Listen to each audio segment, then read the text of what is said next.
Hello, good evening, everyone, and welcome to Change Radio. We are so delighted to have you in our midst tonight, and we look forward to a very healthy conversation with our guest speakers. Maneru akanaka, vateereri vedu tinoda kukugamuchirai nekukuchingamidzai, tinokutendai nekuuya pakati pedu kuti tizokurukura nyaya dzekuzimbabwe. Saka tinokutendai. Ini ndinoitwa Patricia Chinyoka, presenter wepaChange Radio, manheru, mangwanani, masikati, nokuti tiri munyika dzakasiyana-siyana. Saka kune vamwe masikati, kune vamwe mangwanani, kune vamwe madekwani. Saka tinokutendai nekuuya pakati pedu. So thank you so much to all of our viewers and all those who are listening on Change Radio. We are so delighted to have you join us tonight. My name is Patricia Chinyoka, and we welcome you to a very healthy discussion tonight, which is the fourth Chimurenga, is what Zimbabwe needs. How can citizens act? So how can citizens act? I'm just going to go to my co-host, Barbara, and she can introduce herself. Over to you, Barbara. Thank you so much, Pat. Good morning, good afternoon, good evening, Zimbabwe, from wherever you are. Lingabe livuka njani lachona njani mthwakazi omuhle emagumbini amane wonke omhlaba, mamuka sei, marara sei, maswera sei, muri yeZimbabwe kwamungawe muri kumativi mana ese enyika. Yebo sesiphendukile njalo Change Radio lihamba lo babsi lo Pet phela sililethela namhla indaba ezimnandi, sililethela phela indaba yo fourth Chimurenga, imvukela yesine. Sonke siyakwazi ukuthi uPresident uNelson Chamisa wakhuluma wathi umnyaka lo kumbe isikhathi lesi esikiso ngumvukela wesine. So sifuna ukuthi sizwe phela kini ukuthi umvukela lo wesine lo njoba izolo ubuye wakhuluma ukuthi i-citizens action for change. How do we implement that action, considering that we are in the fourth Chimurenga. We've got exciting guests, very powerful guests today. Just sit back and relax. Thank you so much. Over to you, Patricia. Thank you so much for that. I mean, it's really wonderful. Just hearing my co-host Barbara there talk about the president's Agenda 2022 yesterday, in which he made a strong call to the citizens and asking them to act, to do something wherever they are. So wherever you are, if you're a citizen, if you're interested in seeing change in Zimbabwe, you have to do something. You have to act. All of us have a role that we can play. If you're in the diaspora like ourselves, you can join up to these events, online virtual events. You can make a donation. You can recruit people into the movement. You can support your family and community in Zimbabwe. You can help them to go and register to vote. So without further ado, I think we want to get into the meat of things. So hatisida kupedza nguva madekwana ano, toda kuti tipinde munyaya yedu, titange chirongwa chedu. So I'm going to introduce Alice Diane Kuvheya, who is the director for the Chitungwiza Trust. And, you know, she has an interesting story to share with us. She is on the ground in Zimbabwe, and she has suffered so much persecution at the hands of the regime. But that has not deterred her. She has continued the fight. So if you can come on, Alice, and share your story and also the actions that you're taking in Zimbabwe to win this war for change. So over to you, Alice. You need to join the stream. So okay, thank you very much, Sister Pat. Greetings, everyone. Good evening, good afternoon, good morning. I would like to thank the Change Radio, for giving me this platform that is actually making it possible for people all over the world to hear and know what is happening on the ground. Yes, my name is Alice Diana Kuvheya, and I'm the director at Chitungwiza Residence Trust, or Chitrust in short. I'm also the Netherlands Gender Ambassador, and I'm also the woman of Zimbabwe with the woman of the Hello? You can hear you. Go ahead. Okay, and I'm also the woman of the year with Women of Zimbabwe, that is based in the United Kingdom. Yes, a lot has happened, especially last year. Like what I said before, that I am the director. I stand up for the citizens' rights. We advocate for service delivery. We do awareness. We do trainings. We do voter education. We work with citizens in Chitungwiza. I would say with Chitungwiza and Harare. I would say the whole metropolitan province. So last year we got a notice from the local authority, our local authorities, Chitungwiza and Harare municipalities, saying that they were going to do illegal demolitions on vending stores. So as a director and with people at heart, knowing that we don't have viable industries in Zimbabwe, we have over 70% informal traders. We rely and we live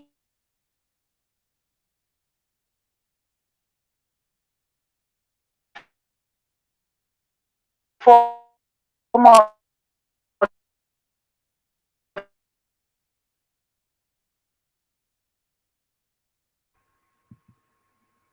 Okay, it looks like Alice is struggling there, so we're just going to give it a minute to see if she comes back up to speak.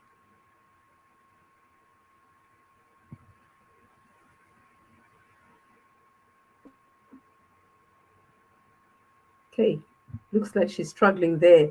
But I think while we are waiting for her to industries.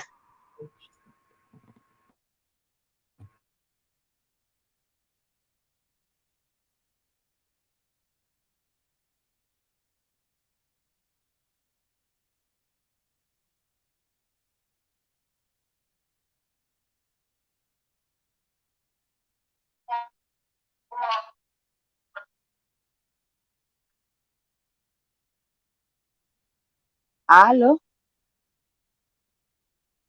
So continue, Yes. please, Alice. Okay.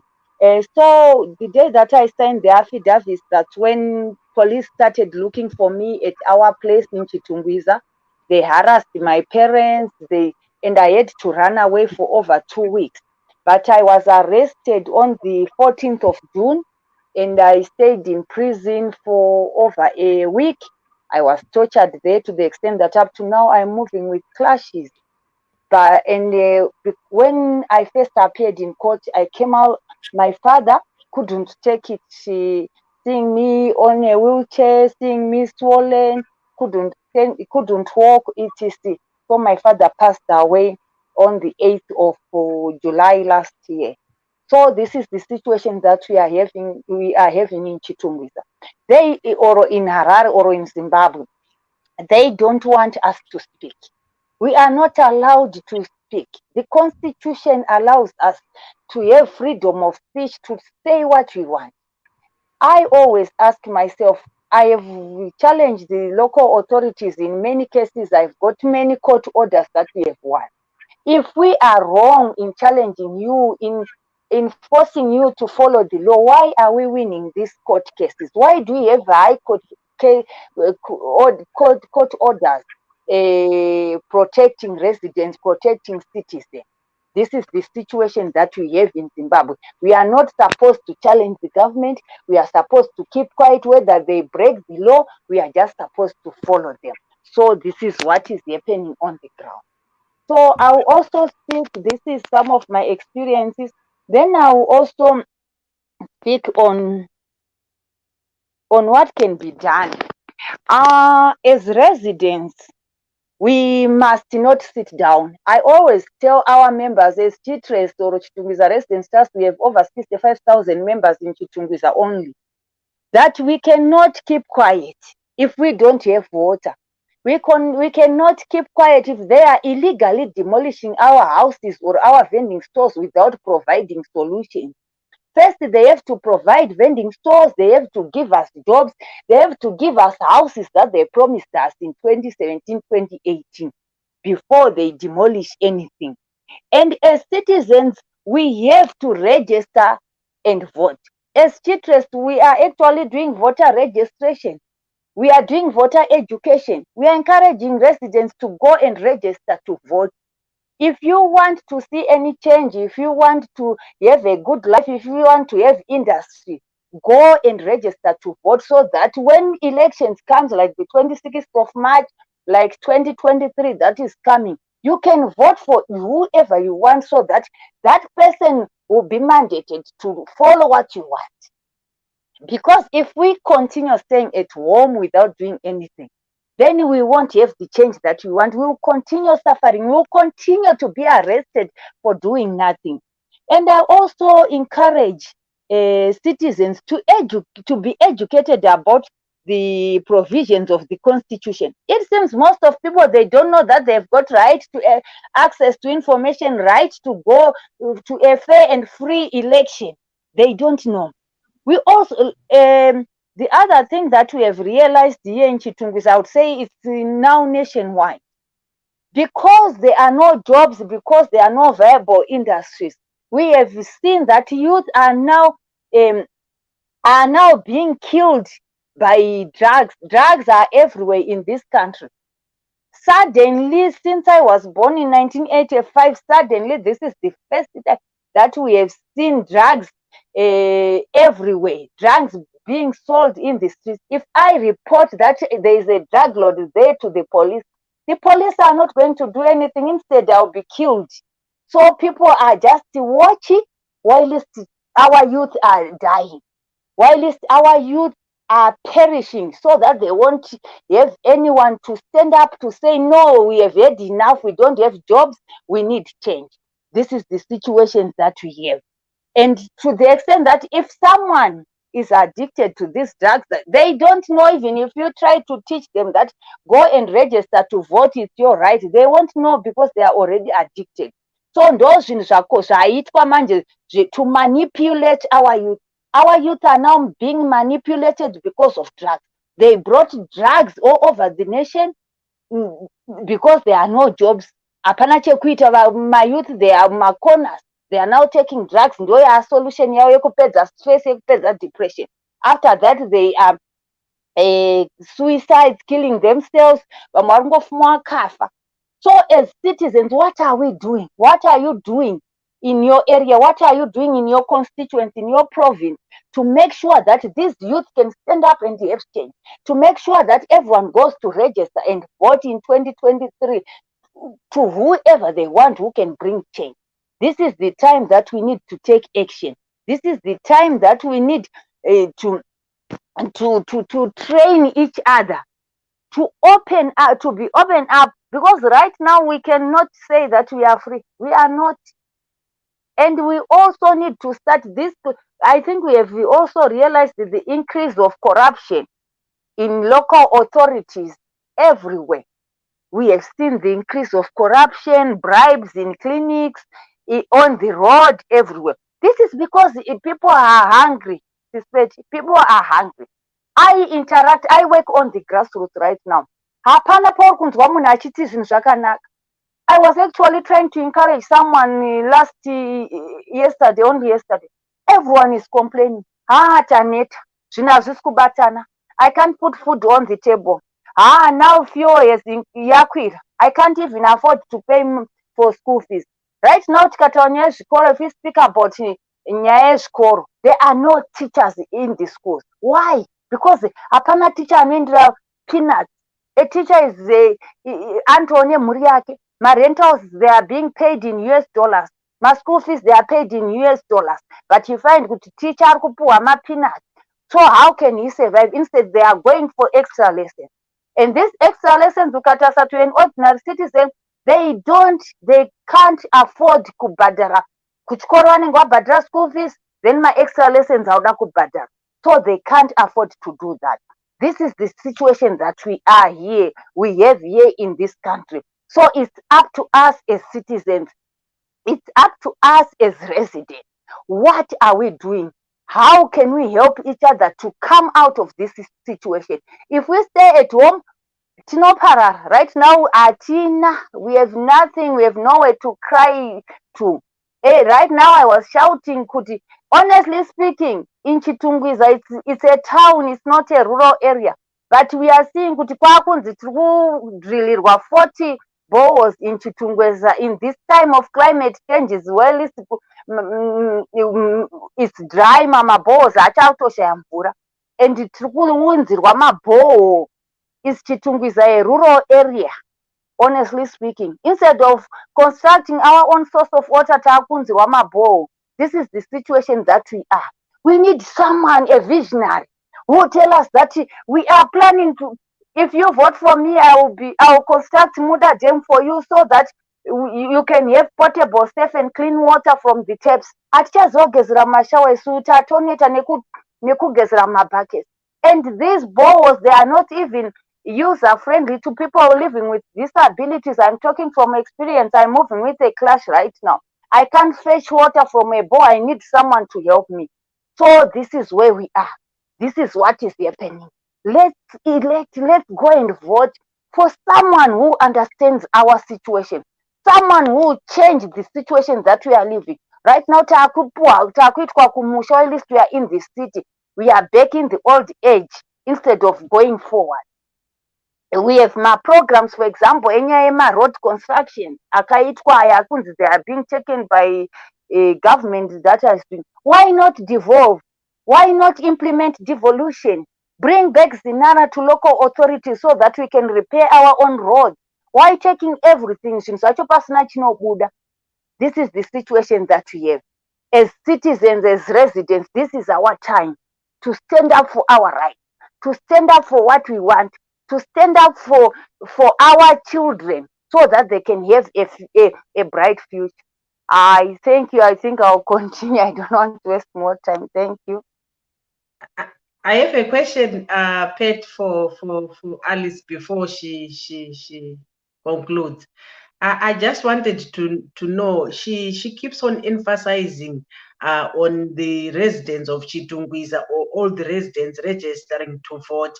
But someone will say, kuti the votes, we vote, but we are rigged. Tinobiridzirwa mavhotsi edu. So as a residents association, what is your take on this one?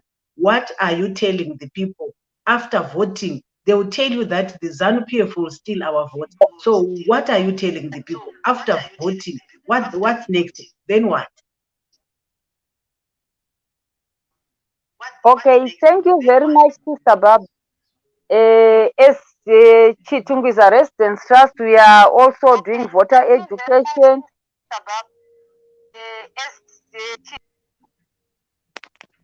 We are doing voter education, voter registration. We are telling people that they must go and vote in numbers. They must register in numbers. This thing yekunzi ma-election anobirirwa munenge maenda muri vashoma. But if we go tiri over 4 million, honestly, who can be able to steal 4 million votes? Let's all go in numbers. Yes, voter apathy, people are tired. They are saying we are tired because because we are voting in less numbers. Let's go in huge numbers. Let's go and register to vote so that when 2023 comes, we go in numbers. Imagine let's say over 4 million people go out and vote in 2023. Do you think it's possible for that election to be stolen? When people goes in numbers to vote for what they want, to vote for change, to vote for jobs, to vote for new roads, to vote for the construction of dams for service delivery, do you think that vote will be stolen? I don't think so. That's what I'm telling people, to go and vote. It's your right to register. It's your right to go and vote. So let's go out in numbers. Let's go and vote. No one will steal our elections if we vote in numbers. Okay. Thank you so much for that, Alice. I think that was really powerful. Just hearing you talk there, I think there was some impacts of the regime's extended rulership on Zimbabwe. So for nearly 42 years, the corruption, the lack of employment has led to youths engaging in illicit drug taking, which is really unfortunate, because people that were born in the 80s, so if you were born in 1980, 42 years old this year, you're most likely not to have ever had a formal job and a salary. So that's really shocking because of the high levels of corruption and the regime enriching themselves. And I think that is so important, that citizens can understand that it is their children and their children's children who are living in poverty as a result of the regime's incompetence and also gross human rights that they perpetrate against anyone with a dissenting voice. And the citizens have to rise up, like what happened in Zambia. The youth rose up in Zambia. They took the mantle. They were the ones that brought about the breakthrough that led to the independence. Well, I'm saying independence of Zambia because, they were also locked up in corruption and in all sorts of things. But I think that's what we need to see in Zimbabwe. And just going back to President Chamisa's message yesterday, Agenda 2022, it's about action, action, action, action. Action to go and register to vote. Action to then go and vote on the 26th of March. Start that journey of voting so that we know what 2023 is going to look like. It is only us, you and me, that will bring about the change. It is not President Chamisa on his own that is going to bring about this change. That is why he's making this call to action. And when I was listening to his address, I was reminded of the fact that he's been saying the same consistent message since 2018. He's been talking about unity. He's been talking about working together. He's been talking about action, action, action. That is what is going to bring about change. So thank you so much for that. I'm just going to hand to my co-host, Barbara, so she can introduce the next speaker. Thank you. Okay, thank you so much, Pat. Our next speaker is going to be our human rights defender, Mako Haruzivishe. I think you all know him. I don't want to say what he did, what he went through, because he is here. Hanzi nyama inonaka inotaura yega. Comrade Mako, welcome to this program where we want you to share with the people of Zimbabwe what you think about the fourth Chimurenga that President Chamisa spoke about, and also his speech last night when he spoke about the citizens' action for change.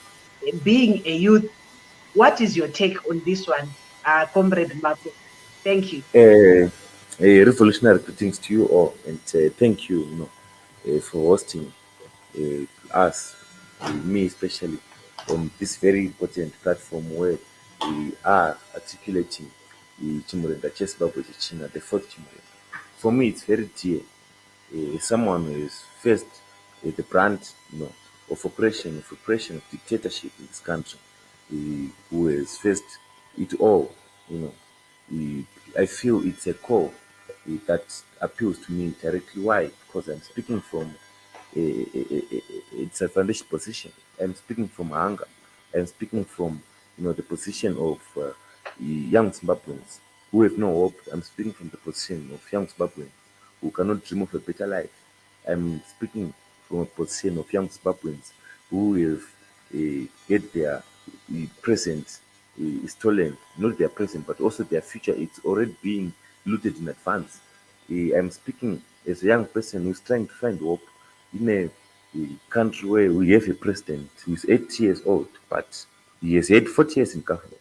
And these 40 years have been 40 years of looting, 40 years of empty promises, 40 years of poor governance, 40 years of mismanagement, 40 years of human rights abuses, 40 years of corruption, 40 years of broken down health care, transportation systems, and basic service delivery systems. 40 years of, I would rather say, a future economy. And these 40 years have resulted in 40-year-olds who have never held a job. The people were into retirement age, but they can't expect any, in as far as we're concerned, they can't expect any pension because they, they have never worked before. And it's clear that ZANU-PF, which Emerson Mnangagwa is heading, it's a crime against humanity. It's a sanction against Zimbabwe. Zimbabwe is a very beautiful country with beautiful, landscape, resources, natural wonders, but with a very bad government. And we can go into corruption. And if I'm to speak of corruption, I can start from as way back as Mnangagwa was part of this government, 1986. I want to speak on corruption alone to show you how we are disadvantaged simply because of corruption. We can start from the National Railway, this housing scandal. In 1986, it's ZANU-PF. We got 1998, the Willowgate scandal, we all know of it. It's ZANU-PF, Mnangagwa was part of it. 1989, Star Peace and Dana scandals. ZANU-PF, Mnangagwa was part of it. War victims compensation scandal in 1994. Mnangagwa was part of it. The GMB scandal, ZANU-PF, 1995. 1996, VIP scandal, housing scandal. Got 1998. I can even jump to 1999, Minister of Water and Rural Development, Chinese tender scandal. We are seeing them. These are happening. We go even to maybe fast forward 2001, Harare Airport scandal. The ZANU-PF, Mr. Nang was part of it. We go to 2008. We know how our economy was. I will not even go further because we all experienced it. I can go to the diamond revenue. 2016, 15 billion was stolen, was looted by ZANU-PF.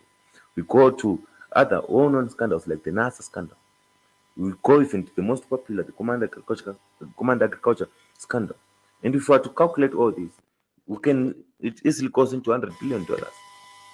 So they are not only stealing our present, but also our future.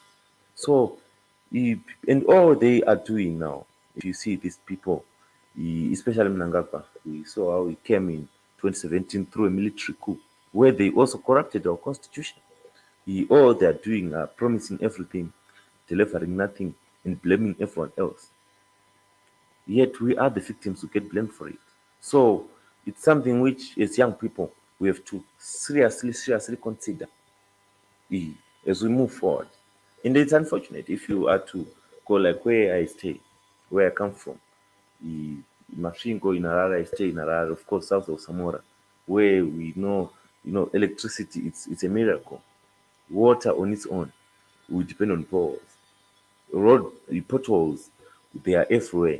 And you see, from time to time again, we see them claiming that they are launching a war against potholes, launching a war against corruption. But how can they launch a war against themselves? And if they were changing these wars, then they are losing these wars because potholes are still there. It means Mnangagwa is being defeated by potholes in his war against potholes. He's being defeated in a war against corruption. He's being defeated in everything that he claims to be doing. So he is a failure unto himself. So back to my point, Zimbabwe is a very beautiful country with beautiful citizens, with beautiful, bountiful in terms of natural resources, gold, diamonds, nickel. We can go a plethora of them, a whole wide range of them, but with a very bad government. And as such, this should a kickstart or maybe trigger us used to take a special interest in terms of governance issues. It should trigger us, especially young people, to take a special interest into determining the way we are governed. Why? Because we have the power. And it's one thing that we are happy, especially with the citizen champion in chief, President Nelson Chamisa, when he's placing citizens at the center. Why? Because citizens never lose. Citizens have always victored. They are victors. We check even the history of our nation. Citizens, they had a victory against a colonial rule in 1980. It was people power.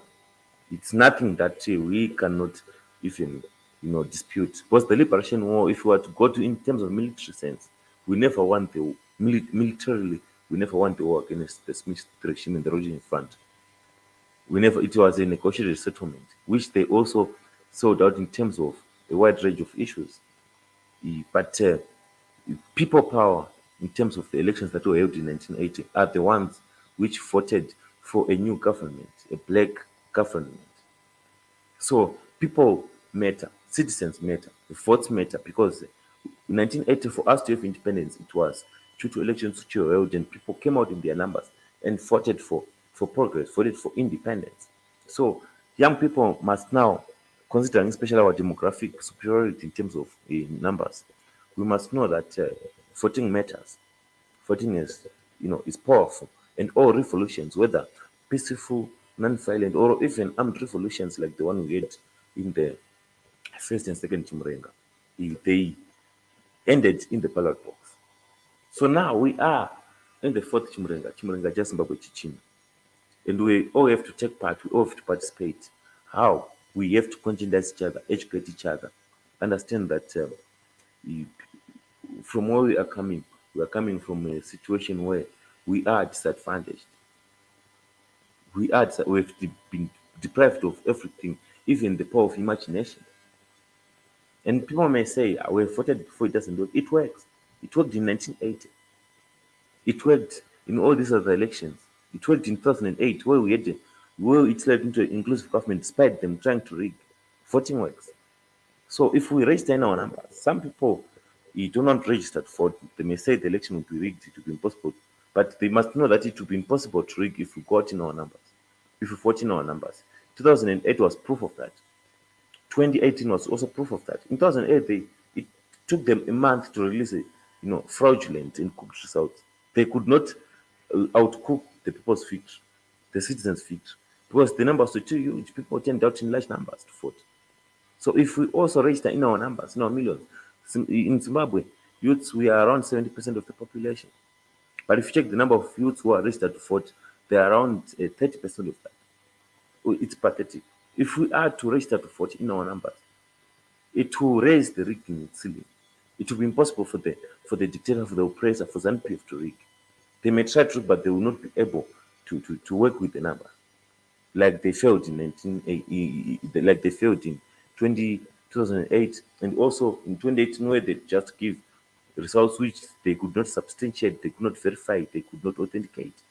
So right now we need to register more and also secure our vote. Because this Chimurenga, this fourth Chimurenga, it's about the citizens affirming their position, citizens rising up to take their position, young people especially. Why I'm zeroing in more on young people is because young people have been disadvantaged. We have we are eliminated on all despite our demographic demographic numerical superiority. We are eliminated from, let's go even in terms of economically. How many young people in Zimbabwe own farms? How many young people in Zimbabwe own mines? How many young people in Zimbabwe own viable companies which can compete, effectively compete for tenders like the Command Agriculture $1 billion tenders? We only sell for the Kwasheta. He's not a young person. He's part of the old order, which is being used to muzzle to make sure that it's clear that the old is dying. They are making sure that the new will not be born. They are sabotaging the new. You see. So, how many young people are really participating economically in there? So, for us to have a voice, we need to ensure that we also participate and take up critical positions in as far as governance issues are concerned, not just in councils, not just in parliamentary level, but in the executive. And we have a citizen chamber in chief, Advocate Nelson Chamisa. He's part of our own. He understands, in terms of our experience, how we're disadvantaged. He understands what needs to be done, he understands where we need to go. I'm sure those who read his the Agenda 2022 speech that he delivered eloquently, clearly, and equivocally yesterday, can understand that we have a leader who at least understands what Zimbabweans want, what the citizens want, and who also is capable and is not afraid to place citizens at the center in terms of in this for Chimurenga, at the center of governance issues, at the center of ensuring that we achieve a democratic and inclusive Zimbabwe where citizens' issues and concerns are hid and addressed. So yeah, I can even give you a basic reference. I spent almost a year in prison. But if I tell you that the 90% of people of prisoners in prison, I was in numerous prisons, from remand prison and then also other prison when I got convicted where they are convicts. I can tell you in all those prisons, 90% of them are young people. And these young people, if I had to confess with them, I had time to confess. A lot of time, a year is more than enough for me to really understand why they're into crime. You will discover that they are committing crime eh, due to economic circumstances. It's a push factor. If I had to talk to them, like when we were in grade one, when the teacher asked you what you want to do when you grow up, all of them will tell you, I said, I want to be a teacher, I want to be a policeman, I want to be a soldier, I want to be a pilot, I want to be a doctor, I want to be a lawyer. And a good number of them failed to actually achieve their childhood dreams. Why? Because of the economy, because of the educational sector. It's segregated. Only those with money who can afford to pay fees can afford to become the doctors, can afford to become lawyers, can afford to even get opportunities to be policemen. So you find that a very good number of them fail to achieve their dreams because of segregation.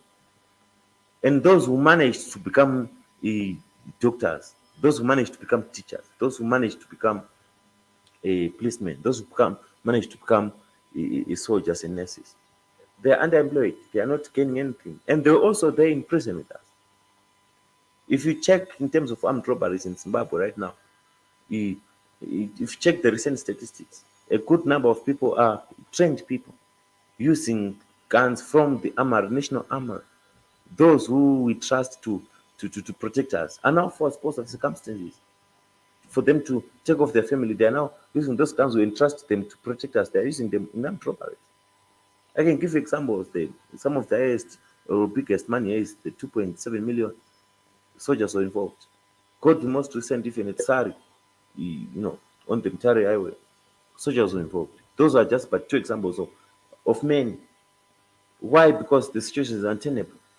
People can't achieve their dreams because of the situation. They're suffocated. And those who manage to get or to do the jobs that they aspired are underpaid.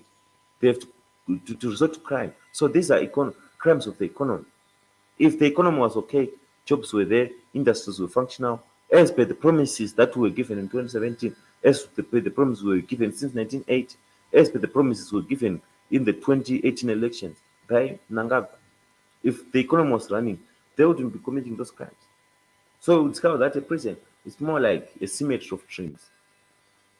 a graveyard of aspiration, a symmetry of hopes. They indicate a nation, a hopelessness in the nation. Go to the ghettos, juvenile delinquents.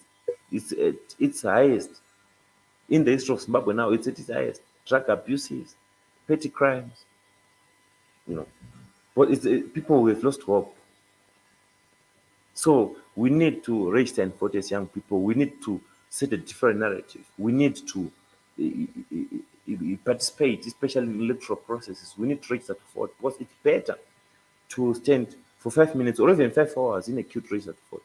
5 hours in a queue, to vote or register to vote, than to wait for 5 years with Mnangagwa and ZANU-PF in power, than to wait for 5 years with ZANU-PF abusing us like they are doing, for 5 years with ZANU-PF celebrating silly and stupid, benchmarks like we're not issuing out passports. We can't surely, after a week without electricity, when electricity come, we celebrate. It's not, it's not something to celebrate. We can't celebrate having a boss being drilled in the capital city and saying, no, this the government is doing a very good thing. We have someone from ZANU-PF drilling balls. No, they are villagizing the urban areas instead of urbanizing the rural areas. They are villagizing, the urban locations. So it's something that should push us to participate, take an active role, to participate in governance issues, to register to vote, and also defend our vote. Because rigging begins when the regime successfully peddles a propaganda that voting doesn't matter, doesn't work. And they try to do it time and time again by peddling sick information that the bullet is mightier than the pen. No, they know the pen is mightier. If the pen didn't work, if ballot didn't work, if the voting didn't work, why are they trying to block rallies by the Citizens Coalition for Change? Why are they coming up with like the PVO bill, trying to muscle civic society organizations in doing their work in communities? Why are they arresting people who are speaking out and mobilizing for change? Why are they imprisoning people who are speaking out against dictatorship and corruption? We have many examples of people who speak out against corruption, encourage people to vote, who get arrested and imprisoned. Why do they abduct people if voting doesn't work, if elections do not matter? Why are they blocking, citizens' participation in these issues? Why are they making sure it's minimum? Why are they also, meting out violence against, it started, teachers when they are meeting in Harare, ZANU-PF thugs went and did violence. When the opposition was having its rallies, you see they are being attacked. In Kwekwe, Mbonenwe was murdered in cold blood. May his soul rest in power. We have the likes of Itaitzama yesterday. We, commemorating him. He disappeared. Why? Because he was fighting for free and fair elections in Zimbabwe. So if voting doesn't matter, why are they putting all these efforts? Why are they using all state resources to muzzle the people? So voting works, and we need to participate, and we need to register to vote. We need to encourage each other to participate in these electoral processes. They are key. And also more on Chimurenga Zimbabwe Chima. People must know now that with this new baby that we have in town, this is a coalition for change. He is there to win, because the people always win. The people never lose. It has a clean record, mind you. It has never lost elections. It will never lose elections. And if it wins elections, it will never fail to take power, because it has never failed to take power. That transition from electoral victory to governance, taking over government, it's one thing that will be ensured by the people. And it's coming, and we have never lost before, and we will never lose, and we are winning.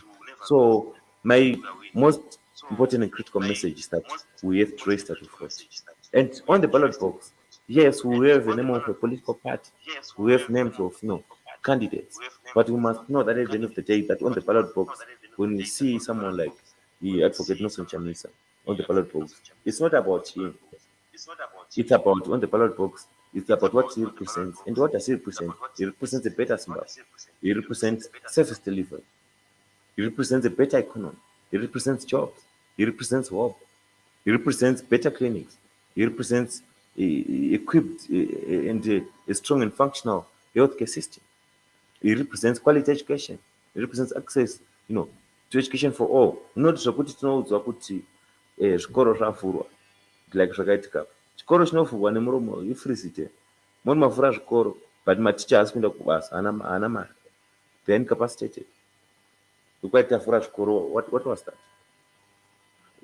Kuvhura chikoro nemuromo sefrizite. So you will see that it all, and also especially in the education sector, Zimbabwe, we used to have this reputation of highly educated nation, high literacy rates, in this because of teachers, which are now being abused. But all this is going into the gutter. And if you sabotage the educational system, you are sabotaging the future of the nation. If you sabotage the educational sector, you are sabotaging the economy of the nation. If you are sabotaging the healthcare system, you are the educational system, you are sabotaging even basic service delivery. If you are sabotaging the educational system, you are sabotaging future leaders. So in ZANU-PF is sabotaging the educational system. So it's clearly a sanction anti Zimbabweans. And how can this sanction be removed? How can we rid ourselves of this sanction that is very corrupt? Is through registering to vote in our numbers. It's through coming out on the election day to vote. It's through defending our vote. Because the people of Zimbabwe have already won. Our victory is guaranteed. It's there. But what is needed now is for us to secure this victory. And how do we secure this victory? It's through registering to vote. It's through voting, through defending the vote.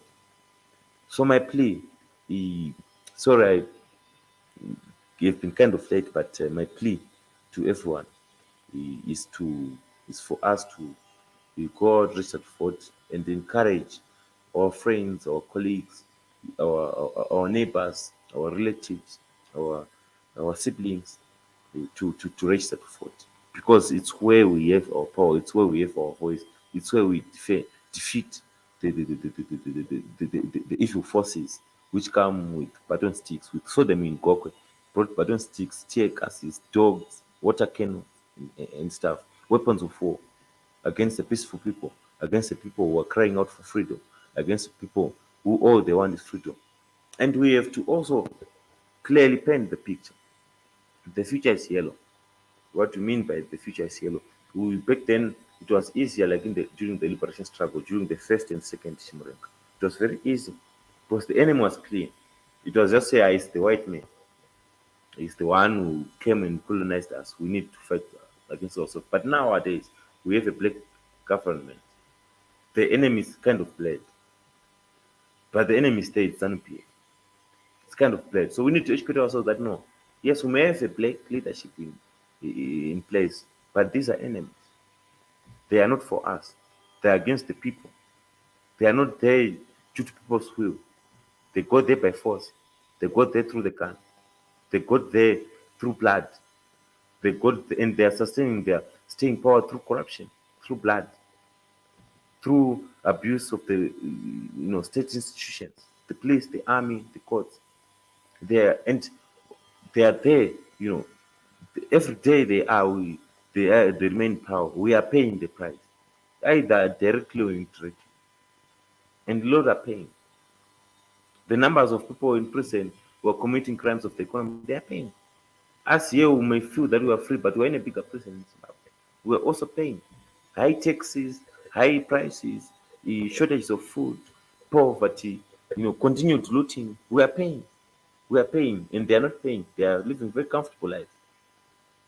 And we are paying for those comfortable lives.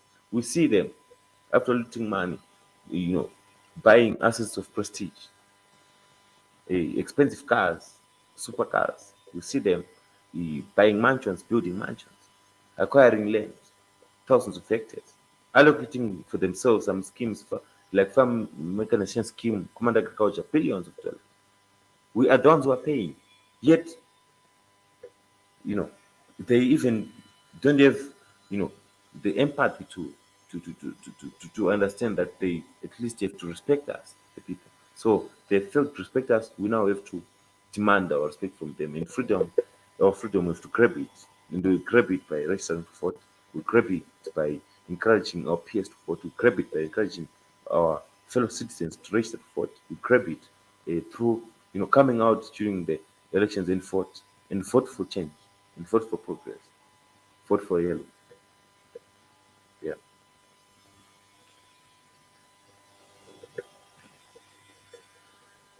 So I think in summation, this is where we need to understand that yes, we're in this problem, but hope is there, and hope is in the ballot box.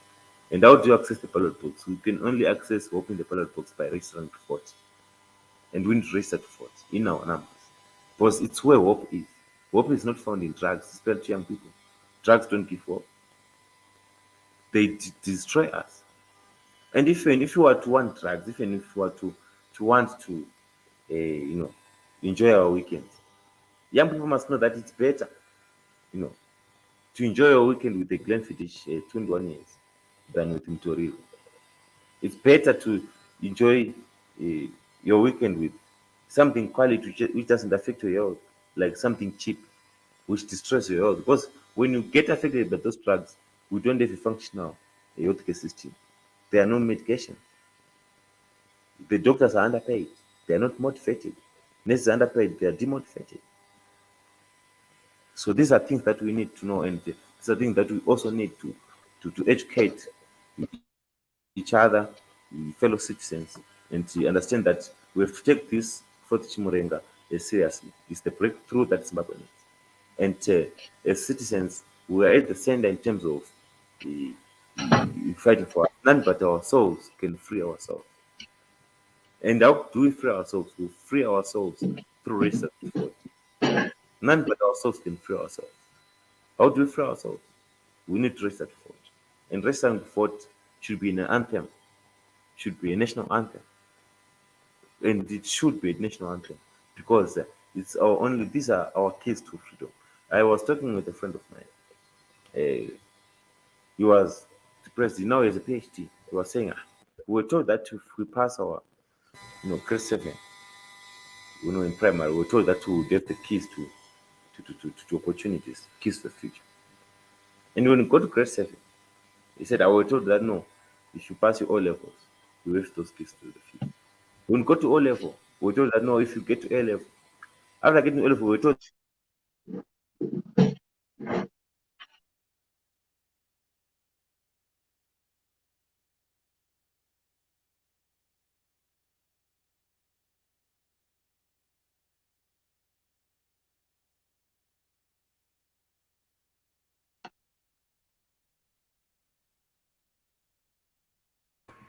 Has he probably something's happened, isn't it, to his access? But while we are waiting for him to come back, there's news just coming in the last 40 minutes via a tweet by Deputy Spokes, Champion Ostalos, and also journalist Hopo Chingono. That the CiZC national spokesperson, Advocate Fazai Mahere, has been attacked this evening, coming from church, and she had her particulars taken. So by her particulars, it means that all the documents that she probably had in the car with her have been taken, and her car has been smashed in. And so these are some of the things that we are talking about tonight, to say that unless we take action, unless people go and register to vote, unless people vote, we are going to be seeing these gross human rights violations, intimidation, assaults perpetrated against the opposition, perpetrated against anyone with a dissenting voice. And this is absolutely and totally unacceptable, that we should continue to see these abuses against the CiZC leadership. And we've been hearing from democracy champion Mako Haruzivishe, who himself spent quite some time in prison for merely having a dissenting voice. Now, this is unacceptable. I don't know where you're watching from or listening from, but this is, when we talk about the fourth Chimurenga, and we do this through the ballot box. And so the president was quite clear about it, that we do this fourth Chimurenga through the ballot box by getting as many of us as possible voting the regime out, because we cannot continue with these abuses. We cannot continue with the country in the way that it is being run. So over to you again, co-host, to introduce our next speaker. Thank you. Thank you so much, Pat. Before I introduce our next speaker, I just wanna comment on what has just happened to our champion spokesperson Fadzai Mahere. It's very, very unfortunate. The regime is panicking, Pat. They are trying by all means to silence us. Fadzai being the mouthpiece of the CCC, they think by attacking Fadzai, the citizens are going to keep quiet. We are not going to keep quiet. It's like when you pour petrol or paraffin on or a started fire.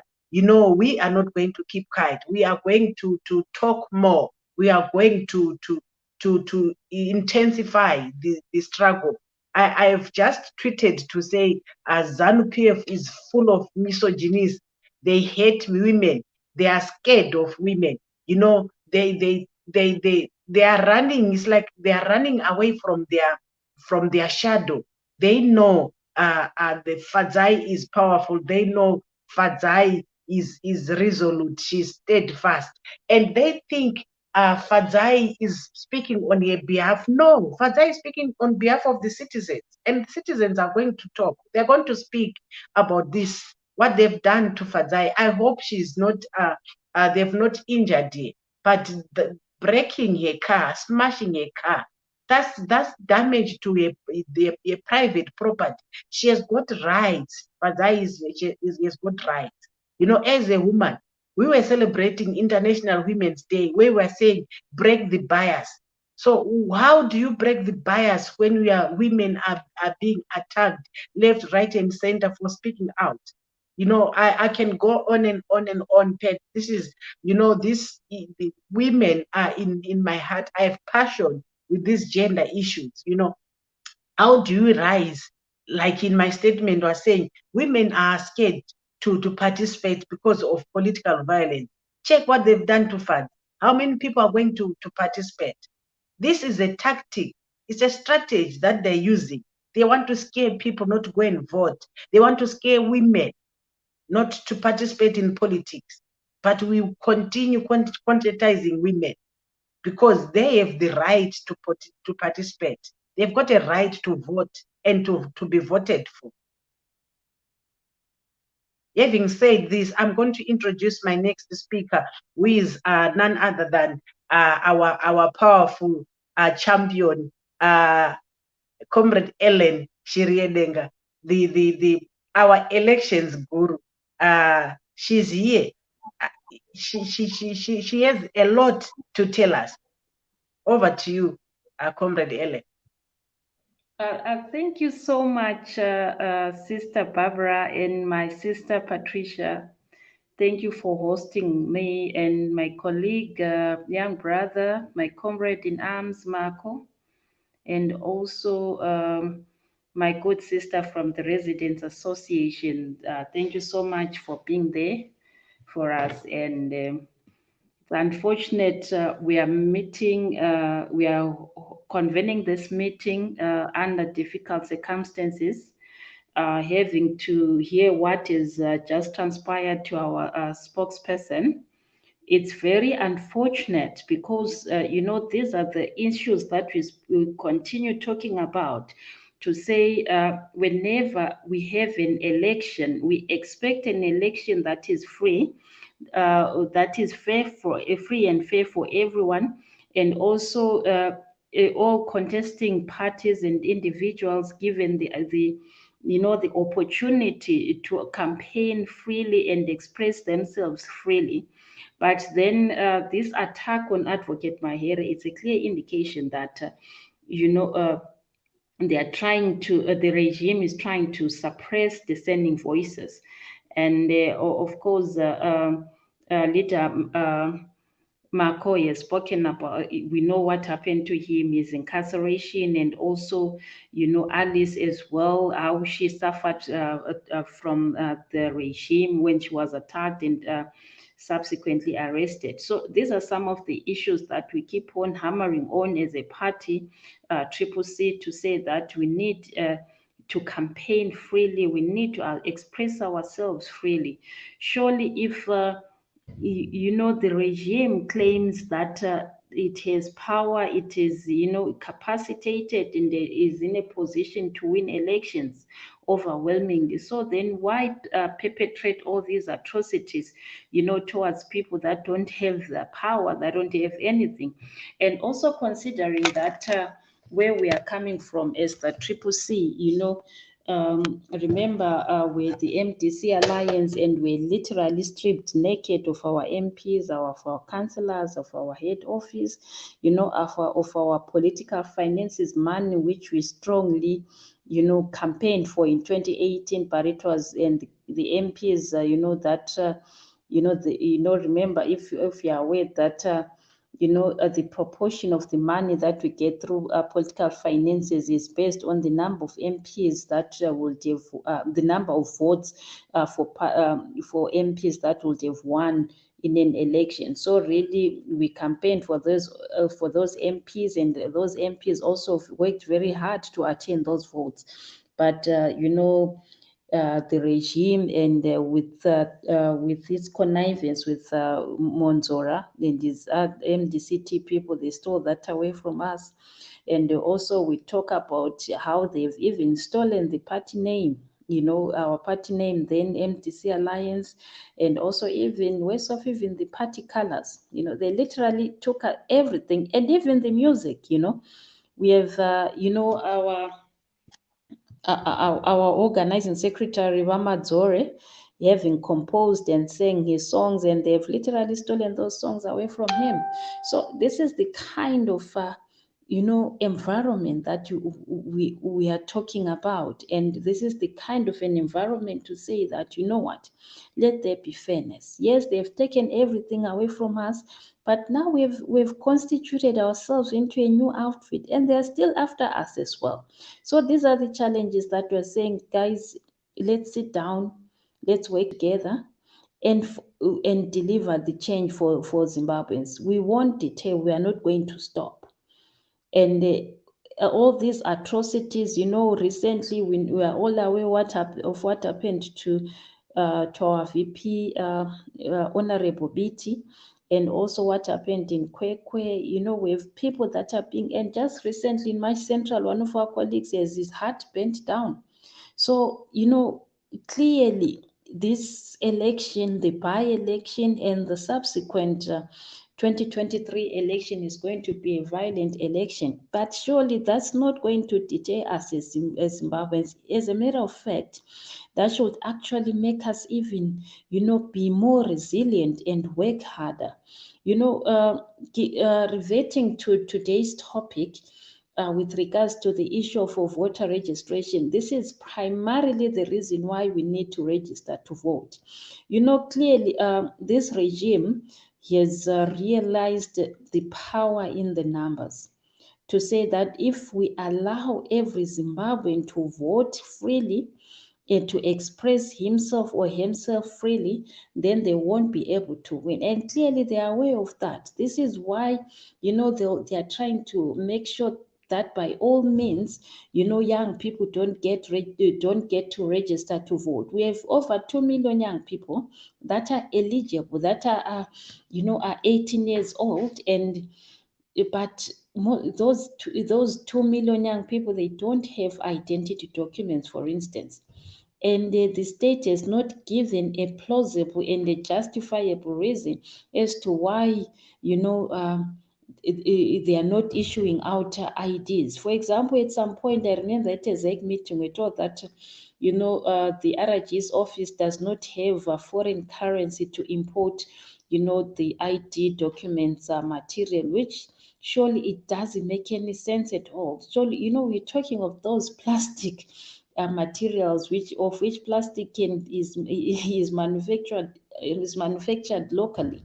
and really you ask yourself what imported material were they referring to? And as a matter of fact, we talk about how looking at how the resources are prioritized in the country. For example, we talk about how much money is put into like the agricultural input scheme, which clearly we all know for a fact that it is used as a tool, to garner support for ZANU PF. We talk about these trips that they do outside the country. For example, the COP meeting which they attended in the UK at the UK, and there was a delegation of over 100 people that were flown into the UK to attend that COP meeting, and those are state resources.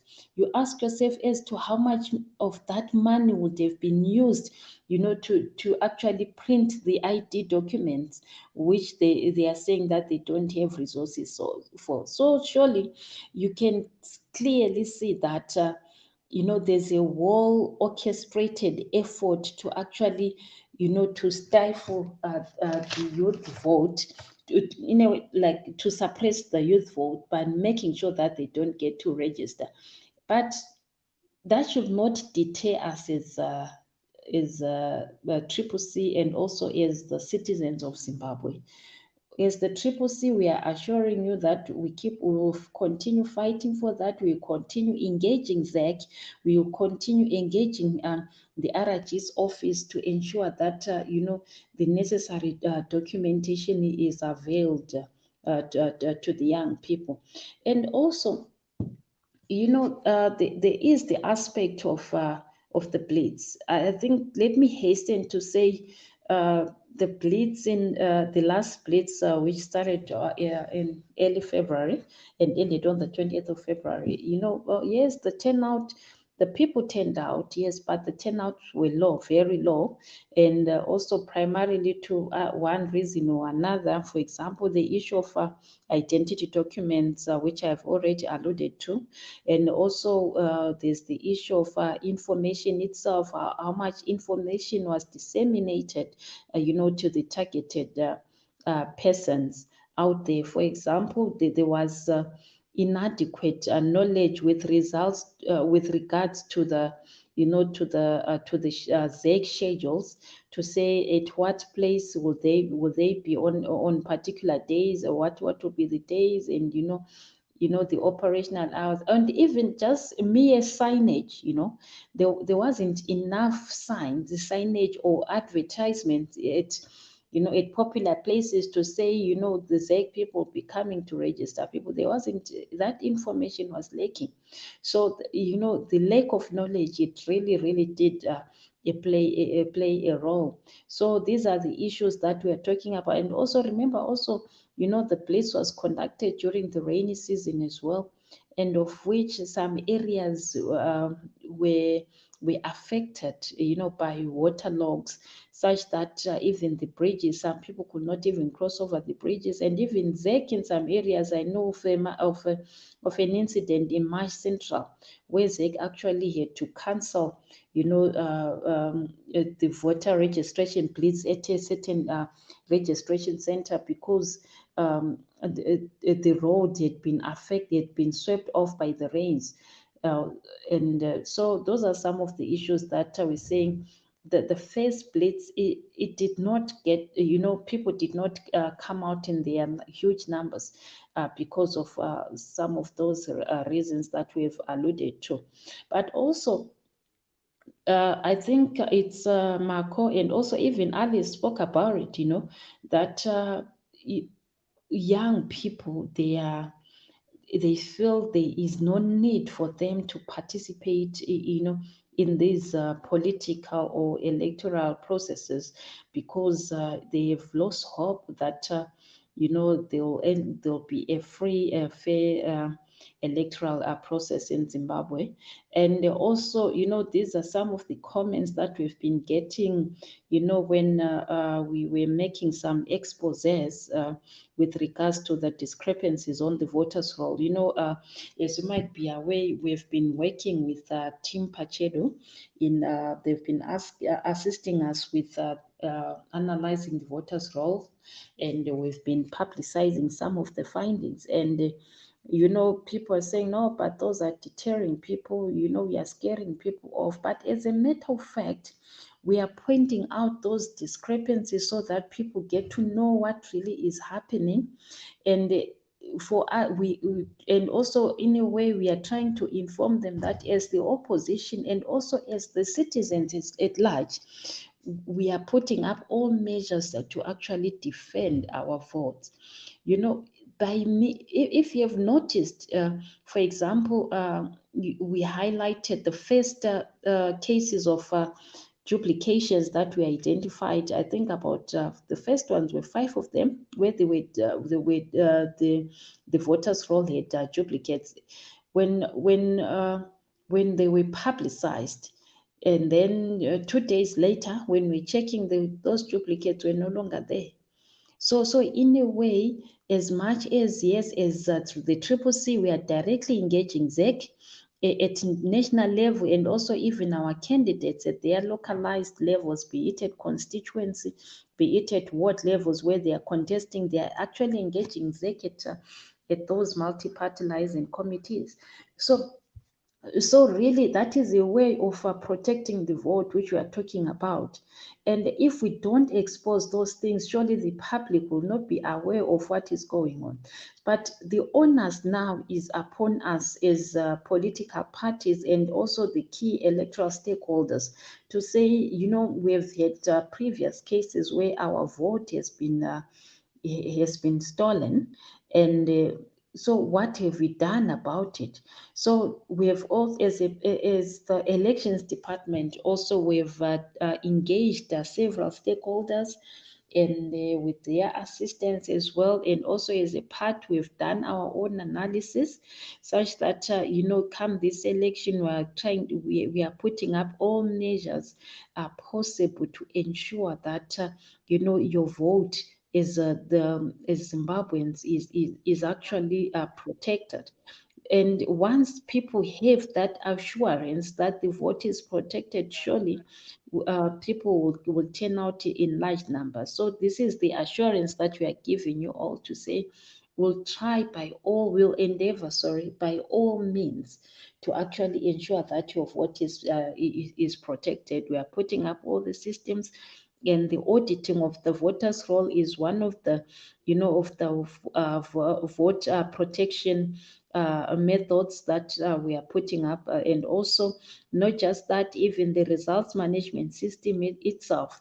We have had issues where, look at, for example, the Chegu incident where which involved Konjane, and with a situation whereby the MDC candidate won, but then at the end of the day, the ZANU-PF candidate was announced the winner, but clearly the results indicated that our person had won.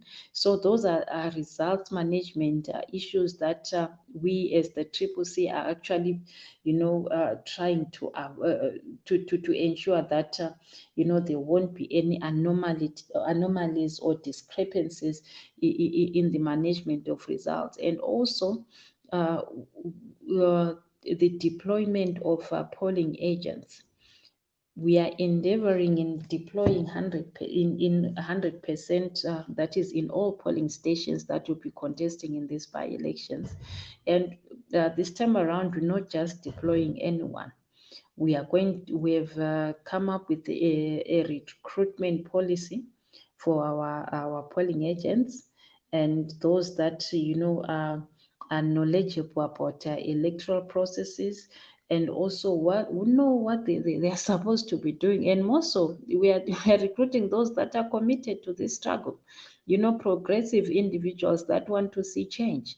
So those are the people that we have recruited, and we very soon, I think starting from next week, we'll be embarking on our training those people, capacitating them so that they perform their duties diligently at the polling station, and also they'll be able to actually, identify anomalies or discrepancies, that will that would possibly culminate into vote rigging. So in a way, these are some of the measures that we are putting up as a party, and also as and together with some progressive resident Zimbabweans out there who want change. So that's the assurance that we're giving you.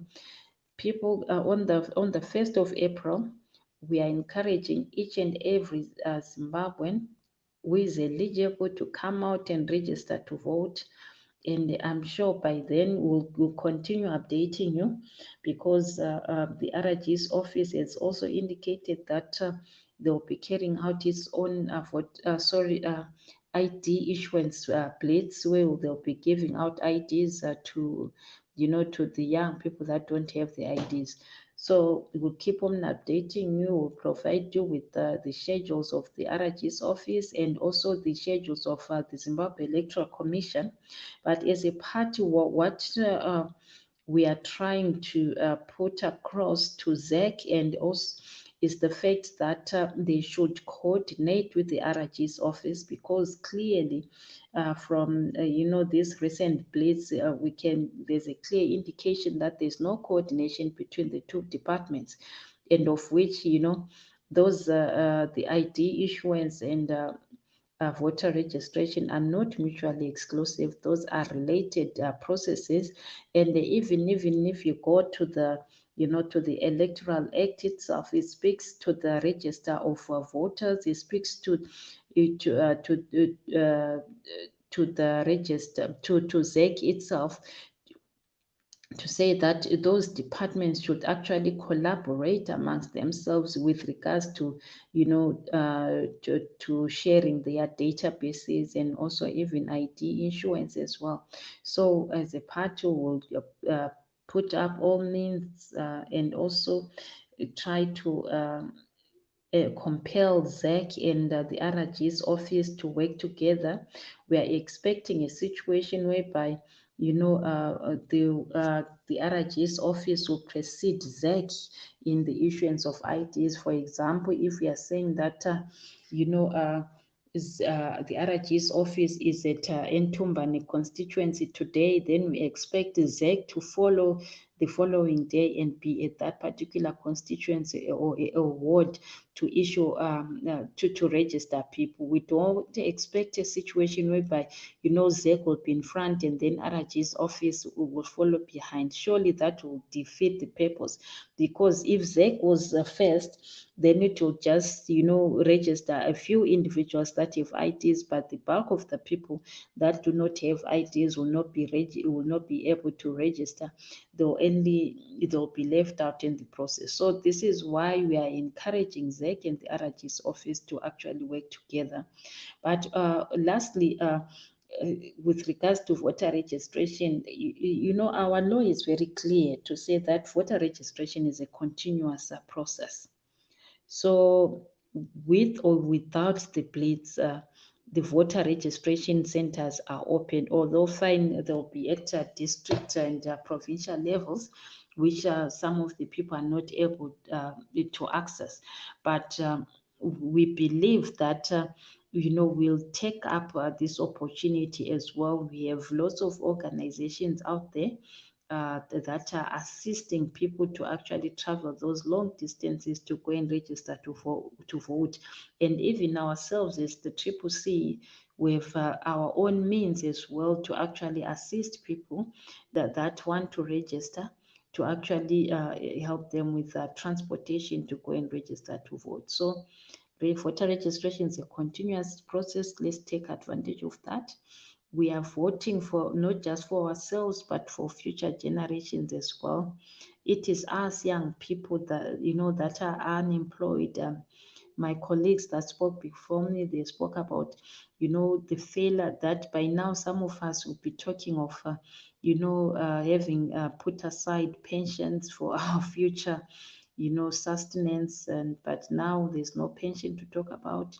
We're talking about young youth redundancy. We have young people out there, that, of late we have the problem of drug abuse, which is rampant, and mainly because of the frustration that young people are just seated at home. We have situations whereby some, they've gone to colleges, universities, they are graduates, but they've never secured any employment. So because of that, people end up getting frustrated, and the only solace that they find is through alcohol or drug abuse, and this is killing a generation. We end up having a problem with our future generations. So those are some of the things to say. This regime has literally destroyed the lives of these people. It has literally destroyed the lives of, of the youth, of young people, and of our children. You go to schools, teachers are not teaching, because they're always lamenting the issue of poor remunerations, and our kids are going to school there to just play and do nothing. So, but as a result, time is moving, and their future is being destroyed gradually, and we are talking about a regime which simply doesn't care at all. So this is the time for us to actually stand up as Zimbabweans, as young Zimbabweans. Let's register to vote, so that we are able to actually shape the future, shape the narrative which we want to. And also, there's the aspect of delimitation. This voter registration blitz is targeted on delimitation. So the delimitation is actually based on the number of registered voters. So we have instances where some provinces, recorded very low numbers in terms of registered voters. For example, Mad North in this recent place, it had just over 3,100 new registrants. And this is a cause for concern, because at the end of the day, if given the current voter registration statistics and these additional numbers, Mad North is likely to lose a constituency. Instead, currently it is 13, but because of the voter registration thresholds and the low margins in terms of the number of registered voters in Mad North, the province is going to lose a constituency. So let's take advantage of the second place. Bulawayo will equally lose 2 as well. The same applies to Mat South, which is Mat South is likely to lose 3 constituencies. So these are challenges that we are talking about. If we want to maintain the number of our constituencies or increase the number of our constituencies as a province, let's stand up and register to vote. Because if we don't do that, we won't have adequate representation, and surely that should be a cause for concern for each and every Zimbabwean. Let me stop here for now. Thank you so much, listeners, and thank you, my hosts. Thank you.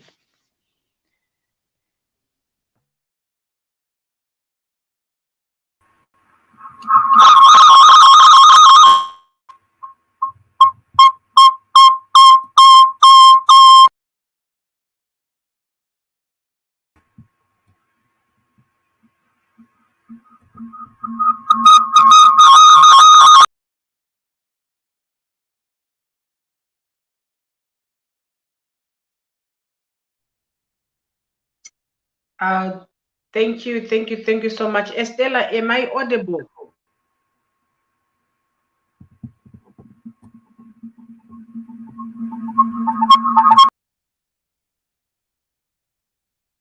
Am I audible, Estella? Can you hear me, Estella?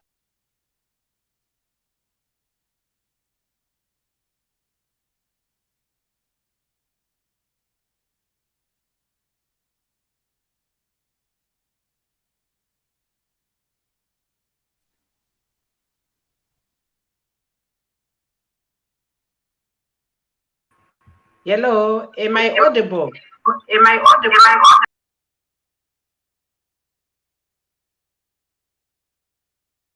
You can go ahead, Pet. I think my gadget is giving me a problem. I don't know whether it's my gadget or it's yours. Our technical team, please guide us. What's happening there? It's leader Pet. Are you on?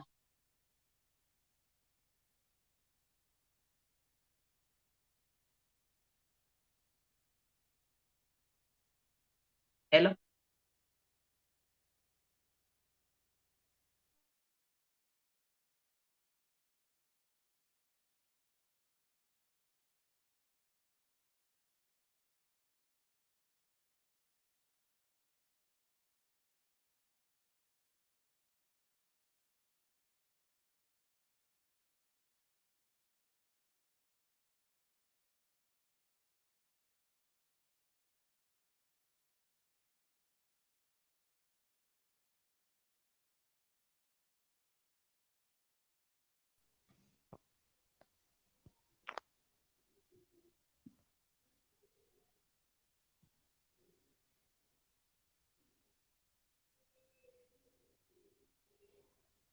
Hello, leader Estella. Can you hear me?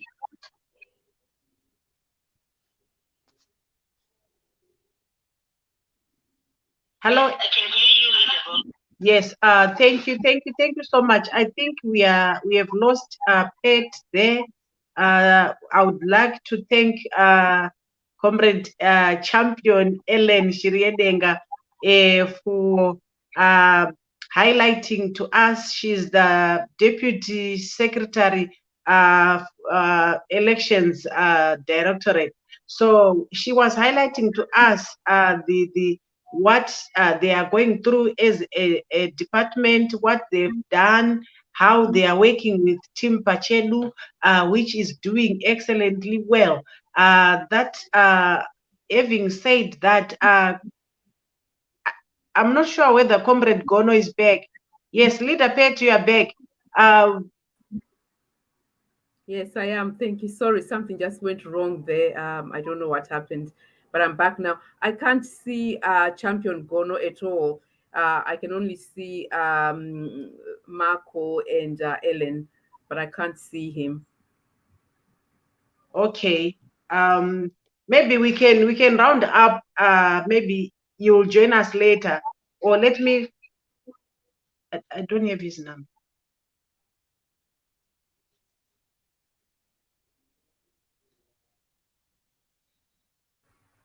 You So can maybe go ahead, Pet. I will try and connect him here on WhatsApp. Okay, so whilst we're waiting, I think we can start rounding up as you said. So if I can come back to Champion Marco, if you can give us your closing remarks, and then we'll go to Champion Ellen as well whilst we wait.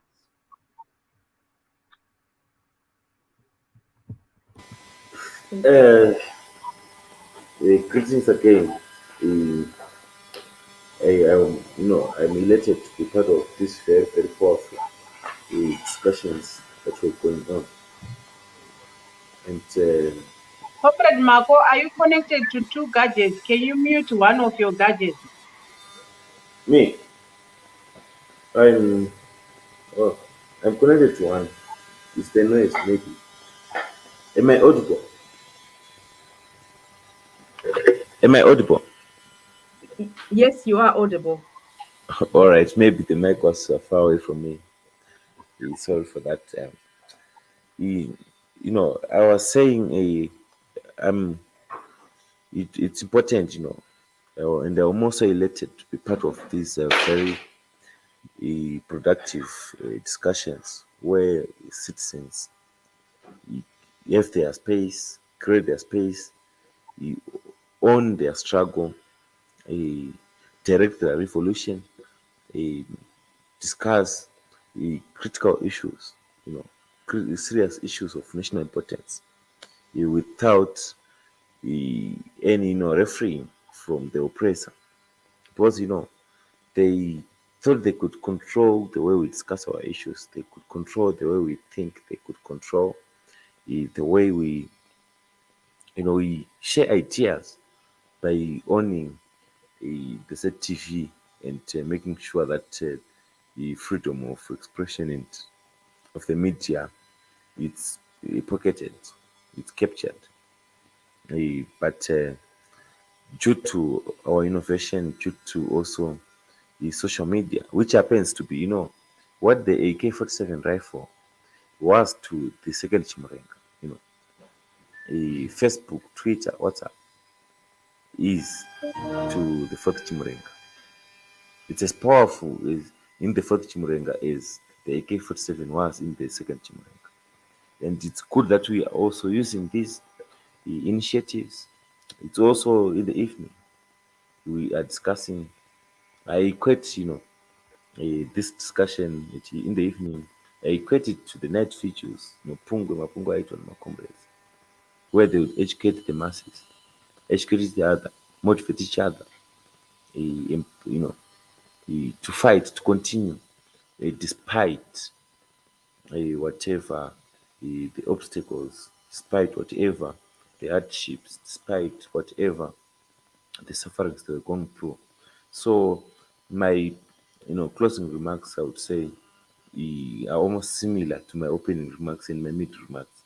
My most important message is that we are suffering, we are unemployed, we are hungry, we do not own properties, we don't have homes, we do not have hope, industries are down, the crimes of the economy are on the increase, the corruption is high, neglect by government is high, our natural resources are being manipulated by the few at the detriment of the many. A, state capture is high, the judiciary is capture, the police, the military.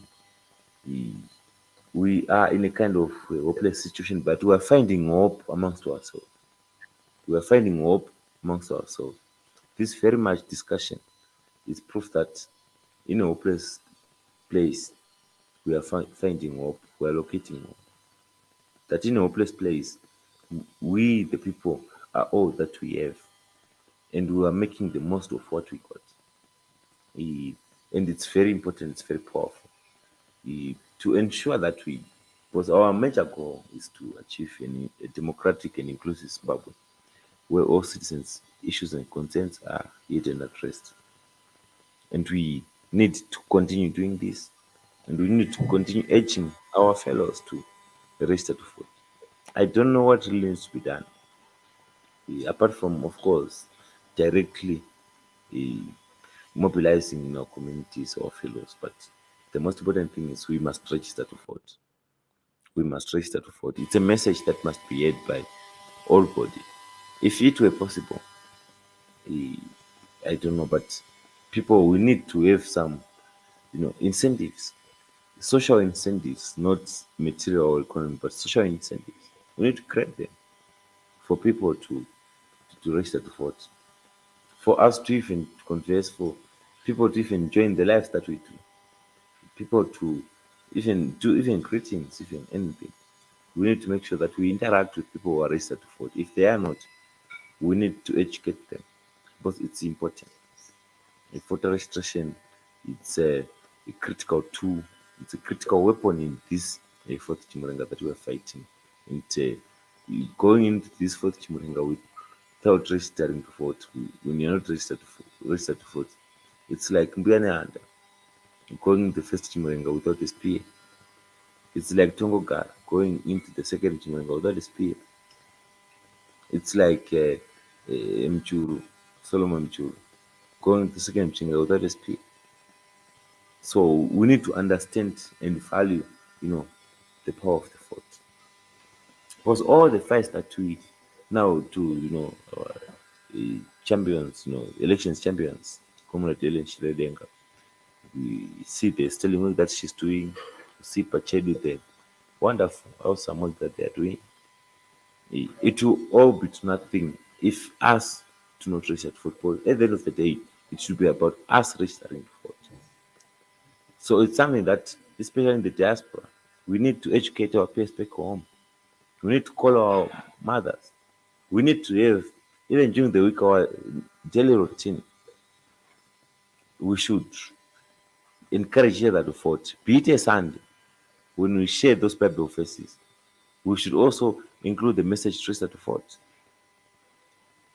Super Sundays must be encouraging people to register to vote. On Mondays, some have men crash Mondays, but you can't have a men crash Monday on a man who's not registered to vote. I understand, I've had solidarity in terms of, especially when it comes to Mondays, the Mako Mondays. It's something that I would wish Zimbabwe not to forget those Mako Mondays. We should transform them into, registration Mondays. Because from the struggle that we fought, the solidarity to free me from prison, people demanding my freedom from prison on Mondays. I'm now free. So we now need to demand, from free Mako campaign to free Zimbabwe campaign. So Mondays we must encourage each other to register to vote in order for us to free Zimbabwe. Because Zimbabwe is in bondage, in prison. I come out of a smaller prison into a bigger prison. Tuesdays we have, terrific Tuesdays. We have to terrifyingly encourage each other to vote, to register to vote. Wednesday we have women crash, Wednesdays. We can't crash on women who are not registered to vote. So to encourage women to register to vote, it's when they will be able to, even assert their place in our society, socially, economically, and politically. If they do not use their numeric superiority through the ballot box, through registering voting, and also through voting for fellow women, through supporting fellow women, it will all be to naught. We have to register to vote. Throw back Thursdays. We can't throw back to memories where we have people who are not registered to vote. Our memories should be around voter registration.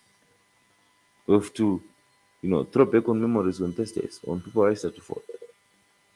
And on Fridays, there should be fight back Fridays. How do we fight back a dictatorship? How do we fight back corruption? How do we fight back state capture?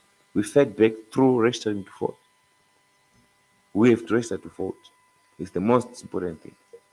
But on the ballot box, it's our future. That's on the ballot box. That's on the ballot paper. It's our welfare. It's service delivery. As basic as water, reticulation. As basic as the ablution facilities, sewer systems. As basic as SARS in our plates. As basic as being able to pay rent. As basic as being able to send our kids to education.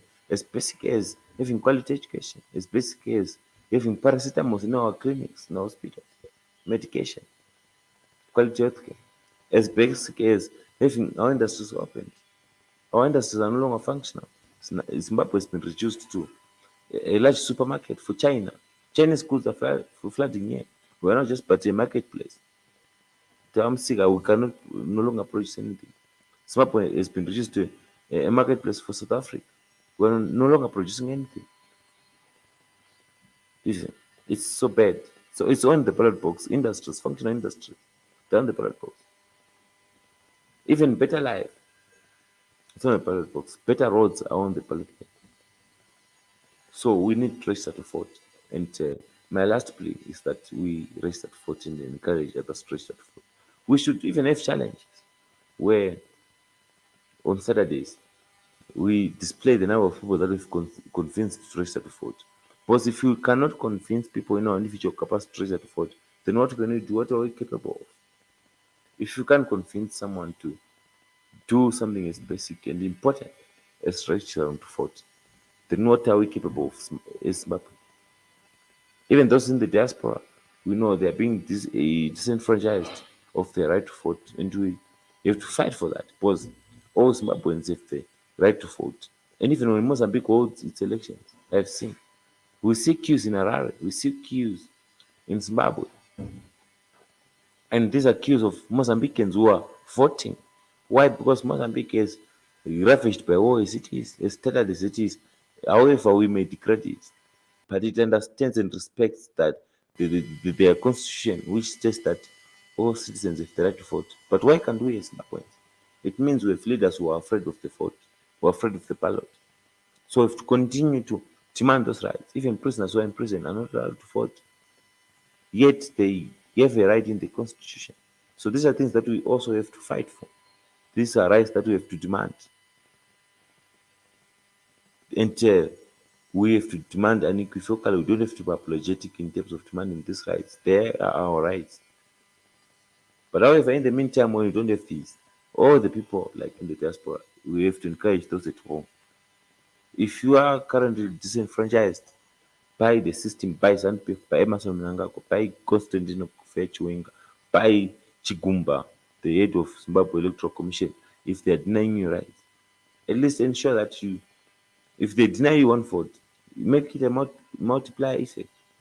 Encourage at least 3 people to vote, to register to vote. If you encourage at least 3 people to register to vote, yeah, we have won Zimbabwe. Zimbabwe is ours to lose. We are the people. We have the power. We're in charge. And let's make sure that we surely deliver ourselves. We achieve for ourselves a democratic and inclusive Zimbabwe where all citizens' issues and concerns are addressed. Thank you very much.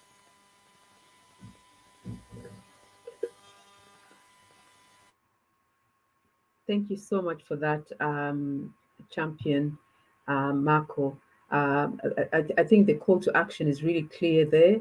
As you know, to all our viewers and listeners on radio, really, I think what stood out for me was if you can't convince others to register to vote, what is it that you can do? So it's really, really important that we all do something, that we take some action. And, convincing others to go and vote is about you convincing your family members, your sisters, brothers, cousins, nephews, uncles, aunts, sitting them down and talking to them about the state of the nation, that things are not how they ought to be, that people are struggling. People can't afford to pay $15 per term for their children to go to school in rural areas. So we get messages coming from Zimbabwe, from schools in rural areas where the school fees are 15 US dollars, and parents can't afford to pay that because the current regime has misappropriated the funds. They have corruptly siphoned money that is meant to rebuild the infrastructure into their own pockets. So the least that all of us can do is to get someone to go and register. There's also an appeal specifically to parents and guardians for your children who are 18 years old. So those that have arrived at that age where they're first-time voters, please help them, support them to go and register to vote. Because if you don't, and the regime continues, so if this government continues again post 2023, it means that those 18-year-olds are going to have 5 years of not having a future. How does it feel to have no pension, to not know what it feels to earn your own money, to not have the opportunity to start your business, to not have the opportunity to be like other young people, go away on holiday. So in the diaspora, young people work, they have those opportunities, they save money, and they travel the world. They take a gap year from university and they travel the world. And that's not possible for young people in Zimbabwe. They really have nothing, and that's so sad. But there is something that we can all do, and that's taking an action that will create some change for the future that we all want to see for our children, our grandchildren, and for families to come into the future. So, parents and guardians, please do something about it. Students, if you are a student, you know the struggle that your parents or guardians go through to get you that school fees to go to school. And if you're at university, you know the challenge. You've studied, you've had your first graduate degree, you've gone on to postgraduate, but you can't get a job. And you hustle. So the life is very hard, and all you do is hustle and earn $5 here and $5 there. And then you stay home. So you're a 45-year-old or 50-year-old that is living in your mother's house today because of the current situation in the country. And so we're just going to close here today. So I wanted to take the opportunity, firstly, to say thank you so much to all of our speakers who graced the platform today, and we hope to invite them back. So Alice Kuvheya, the director for Chitungwiza Residents Trust, thank you so much for sharing your story and also for the call to action.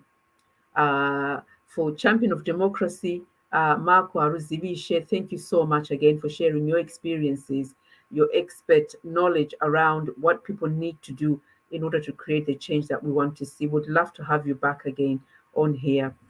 And also to the CCC Deputy Secretary for Elections, Ellen Shiriyedenga. Thank you so much for having come on and talked to us about the electoral process, because I think that's really important for people to understand what that looks like and what things like delimitation have as an impact on what the results might look like, because there's a huge impact that those processes have when they do the delimitation activities, and that is all to start the rigging.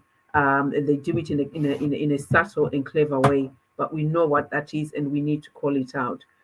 To my co-host Barbara, thank you so much. The tech team behind the scenes, Estella, thank you once again for the amazing work that you do at Change Radio. And finally, to our listeners and our viewers, there wouldn't be a Change Radio if you were not here to come and listen and to come and watch. Please share this broadcast, talk about it, talk to someone about what you heard tonight, and you yourselves go away and do something and help someone to register. So thank you so much. Good morning, good afternoon, good day, wherever you are. For here in the UK and Ireland, it's nearly bedtime. So we are saying good night. And our tech team, IT lead, Estella, is going to play us out with a song. Thank you. Bye-bye.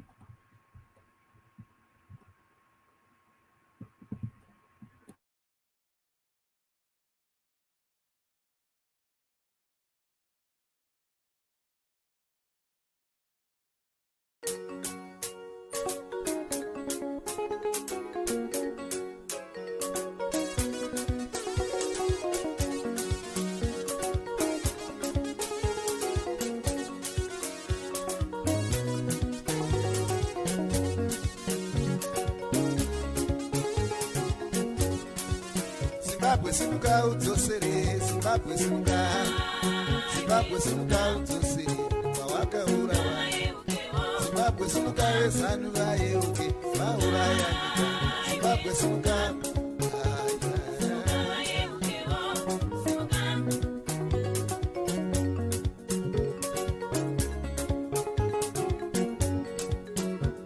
Kubasa kwandinoshanda, ndobira mumutsitsi. Nijambire mari yangu, kumira mumutsitsi. Baba ere, ndosororari. Zimbabwe sinuka vezanu vayeuke, vaurayanika.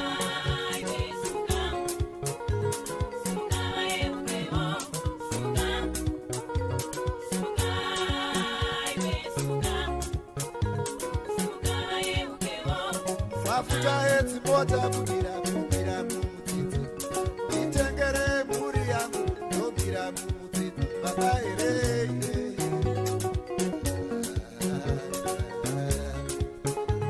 simuka. Zimbabwe simuka vezanu vayeuke.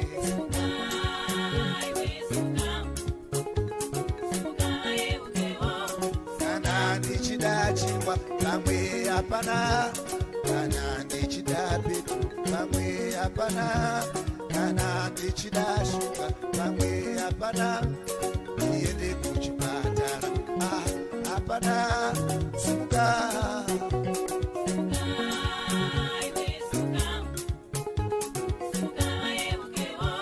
Kana ndichida uchingwa, pamwe hapana. Kana ndichida shuga, pamwe hapana. Uzoti ndada mari, pamwe hapana.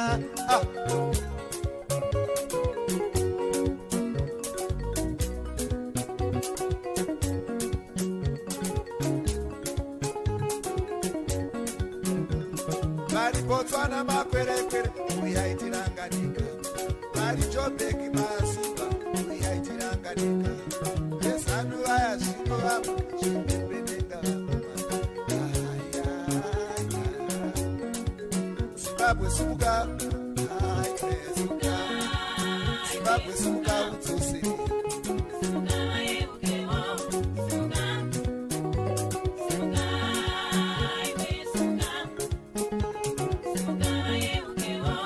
ndarwara kuchipatara zvendomira mumutsitsi ndazorora murufushi ndotorwa mumutsitsi baba here ndozorora rini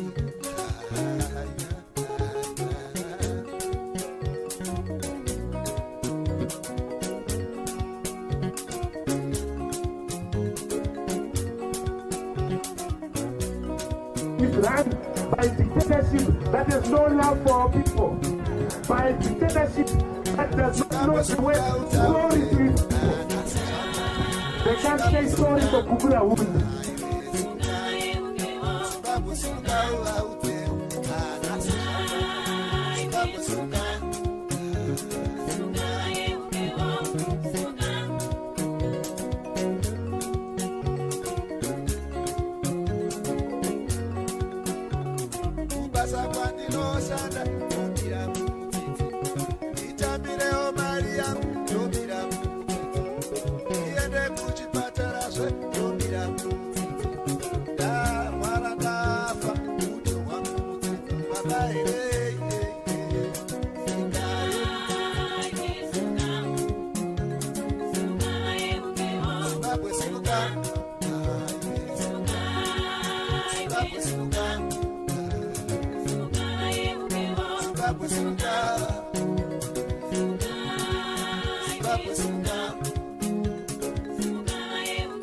Zimbabwe simuka utaure iwe nasi Zimbabwe simuka simuka na yeukewo